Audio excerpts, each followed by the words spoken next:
Okay, so in the last video, I showed you guys how to make a nice selection using the pen tool to make this vector path. It's actually not really a selection yet. It's just a path. It made a shape. And this is where Photopea does not look exactly the same or act the same exactly as Photoshop. In Photoshop, this path would exist only in the Paths panel. And I want you to notice there's a panel here that says Paths. And you can see there's the shape that I made, and you could also see it made a new layer. That would not necessarily be the case in Photoshop. Photopea does this a little differently, but that's okay. We can make this work. So what you guys will then do is, if you watch the tutorial, what the gentleman does is he makes that path into a mask, a layer mask. And we can do the same thing. So what we're going to do is make this path become a selection. So if I go over to the Paths panel, there's some options down here at the bottom.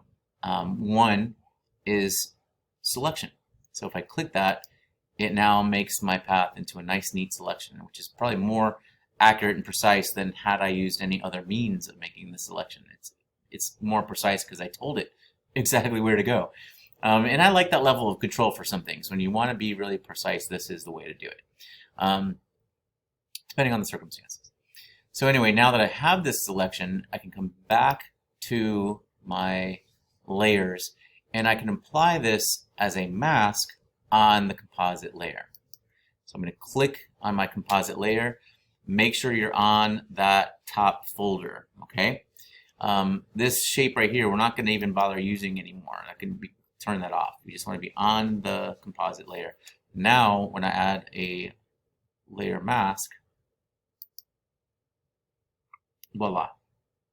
Okay, so that means that that mask will apply to everything that goes into this folder. For example, if I were to take this photo of the beachy scene and I were to put that underneath my bottle and turn this layer off, oh, certainly you can see that that bottle is completely selected, and so is the scene below it. Okay, so you can see that that mask applies to both the picture and the bottle, and anything that's underneath it. So hopefully that is that's really the first major important stage here. If you don't have a good masked off bottle, it really, the rest kind of is going to be a problem. Also, I wanted to remind you of something. The mask is editable. You can fix it if you deem that it's not right on the money. And so I'm going to take a quick minute and kind of zoom in here, and let's take a look and see if we can't find some spots where, oh, maybe that selection is not quite as good as it could be. For example, there's a little white showing right here. How do I fix that? Adjust the mask. By the way, notice when I click on that mask, it brings up this little option here, and I can play around, and the video shows something similar. I could feather off and sort of soften the edges. That's one way to do it. I might just do it maybe like at 2 pixels, around somewhere around there, just to soften.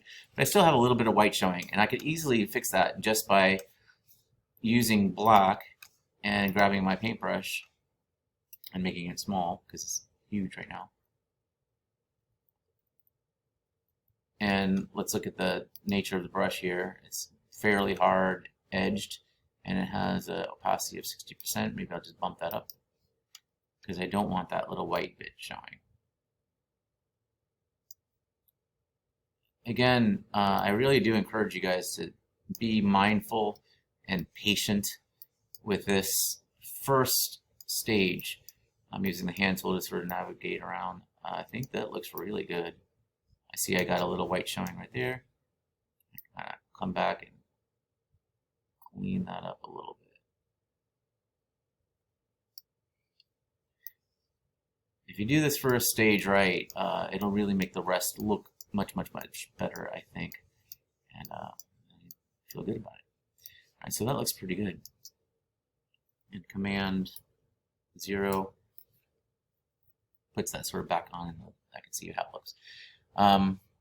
So let's kind of think about what comes next. If you looked at the video, you'll see that the next step is to sort of break or duplicate this original layer and use those different copies to act in different ways as sort of the highlight or the shadow that can be applied to this image that's lying underneath. What we're going to do is we're going to take this layer here, this copy, and we're going to start by, let's change the name just like he did in the video. We're going to start by adjusting the blend mode of this layer in order to only show the darker values, and we don't want the lighter values. So that'll kind of give it immediately a transparency overall that will allow it to be visible on the layer below. So the first thing we're going to do is change the blend mode to multiply. And multiply kind of adds pixels together, or darkens in general. So immediately you can see that those darker pixels are showing, the lighter ones are not yet. Now, if you watch the video too, you'll notice that he goes up to image adjustments and he takes the saturation out. Now, it doesn't really matter, I don't think, in this case, a whole heck of a lot, just for the fact that it's pretty clear there's not a whole lot of color in this picture. But we can do that as well. And he also changes the levels. Now, the levels allows you to sort of decide how much the effect of multiply impacts the layer below by darkening the darks or the midtones a bit. So I'll show you what he's talking about there. So if I go to image adjustments and then levels, and one thing too to note is because, oh, we forgot to do something. It's kind of important. In the tutorial, he makes his original photo, turns it into a smart object. And that is a really good tip. The reason for doing that is because it means that the edits that we apply to this layer are editable and it doesn't destroy the pixels in any way. So if you convert this to a smart object, now when we apply an effect, we can always go back and change it later on. You'll see the difference. If I were to do a levels adjustment before that, it would change the nature of this layer. If I change the levels now, it's going to apply sort of almost like a filter below the layer itself. So let's go ahead and do this again. So multiply, and then we'll go over to image adjustments, and let's mess with the levels a little bit. So by dragging this slider over, I will be basically essentially darkening the darker bits. Here, this represents the midtones, and I can drag that one way or another. And this is really a subjective type of thing. So if I want those midtones that are very minimal in this picture to show up a little bit more, I can drag them over.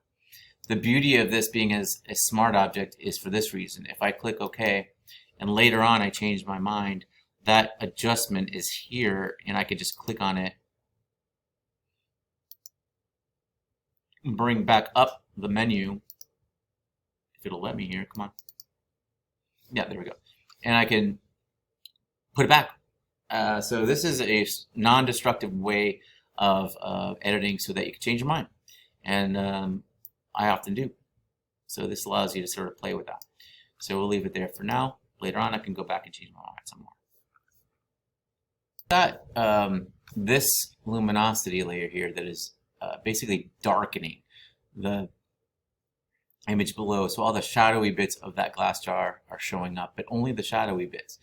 I also need to do the same thing, and this video shows that you need to kind of repeat that same idea, but for the highlights. Now, the video shows also a color layer. In this case, honestly, I'm going to skip that. I don't think that this jar has doesn't have any color in it really, and therefore I don't think it's really going to be essential. And the image itself has plenty of color, so I don't think I'm going to do that. And this is kind of one thing I'd encourage you guys to do in general with tutorials, is kind of look at them carefully and ask yourself, where can I deviate, if at all? But this is a really helpful tutorial because the way that you're doing it sets up this jar transparently, so you could substitute pretty much any background image and it'll still feel transparent. So that's why I kind of like this tutorial. It's kind of cool for that reason. So in order to get the highlights back in, I'm going to take this layer here, the luminosity layer, and you know, basically duplicate it. And when I duplicate it, this levels option will come with me. So there's levels applied here, there's levels applied here. What I also just basically need to do is change the blend mode. So multiply is a darkening effect. The opposite of darkening here, the opposite of multiply is screen. So if I change the blend mode to screen, all the highlights will come back in. Now that's a pretty substantial adjustment here, where I lose the image a lot.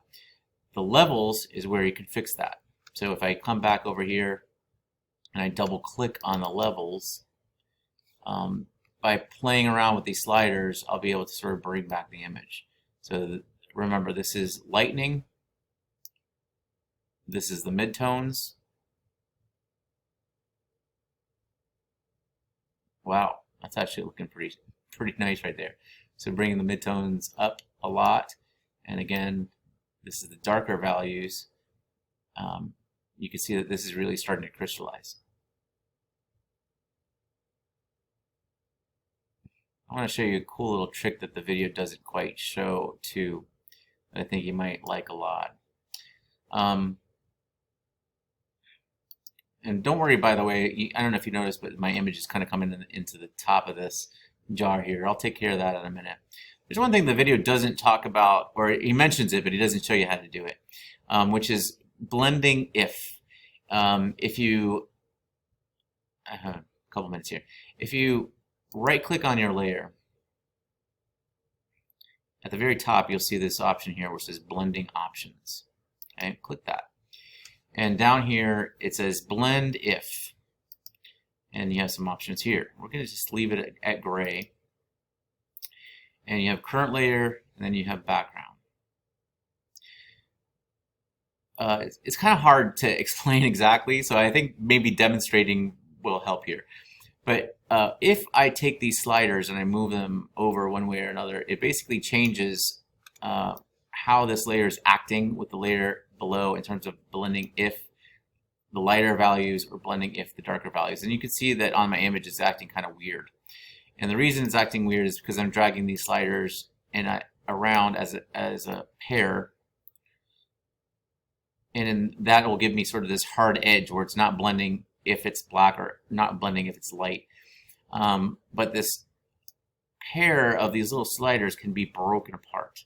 And the way to do that is to hold the Alt or the Option key while you click on those sliders. And I'd like you to try that. And you have to really kind of be precise in how you hold the button. There we go.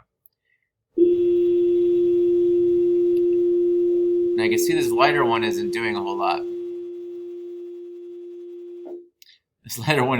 This lighter side is not doing a whole lot. But notice if I hold the Option key, I can break that apart. Why is it giving me so much difficulty here? Option, click. Come on, man. I'm holding the Option key, I'm clicking on you. There we go. So this one is not doing a whole lot.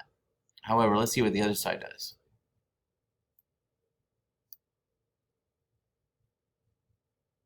See what it's doing?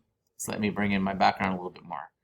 So the lighter side where it's covering up is blending if in a more gradual way. And I kind of think that looks pretty good. So I might try to do that blend if option on both my highlight layer and on my shadow layer. I think I want to see a little bit more of that background instead of having that light highlight be so solid. And again, this is an alterable thing that you can come back in and mess with later. And so you could try it out. You can't hurt it. You can only make it look funky and then change your mind after the fact and fix it. And also you can blend if with the current layer as well. So again, I don't know why it's kind of a pain in the neck to get these sliders to work, but give that a go. Your jar should look like it's really glass and there and transparent with your landscape behind it at this point. I'm going to do a couple more stages here to sort of really jazz this up and put it in a environment, because right now it's just floating on white. So let's put it on a solid surface and really make it look as convincing as possible. Stay tuned.